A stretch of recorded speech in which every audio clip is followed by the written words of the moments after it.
राष्ट्रवादी काँग्रेस शरदचंद्र पवार पक्षाचे आमदार जितेंद्र आव्हाड आपल्याबरोबर आहेत। जितेंद्र आव्हाडजी, नसरापूर या घटनेच्या संदर्भात आता निकाल सत्र न्यायालयात लागतोय। फाशीची शिक्षा आरोपीला कायम ठेवली जाते।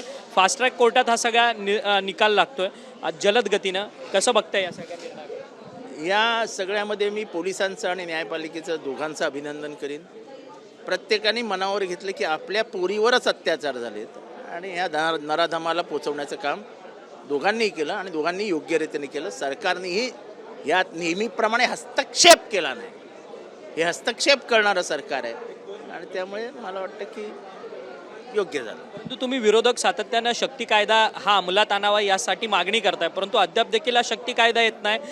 NCI कुठेतरी राष्ट्रीय क्राईम ब्युरोचे रेकॉर्ड समोर येतात, त्याच्यामध्ये महिला अत्याचारांमध्ये राज्य कुठेतरी पुढे जाताना पाहायला मिळतोय। अहो, ज्या पद्धतीने लहान पोरं आणि पोरी गायब होत आहेत, एप्स्टीन फाईल ऐकलंय का तुम्ही? एप्स्टीन फाईल ते लहान पोरींचंच मटण खायला द्यायचे। मग हे तर महाराष्ट्रात कुठे चालू नाही ना,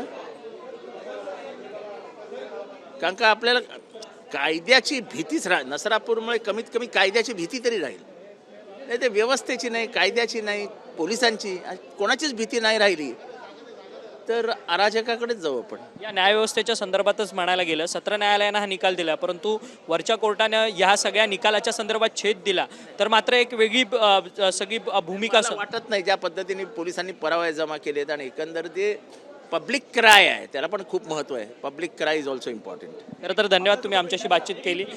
खरं तर कोर्टाने पोलिसांनी आणि तपास यंत्रणेने चोख काम केलं अशा पद्धतीचं मत जितेंद्र आव्हाड यांनी आपल्याशी बोलताना व्यक्त केलेलं आहे।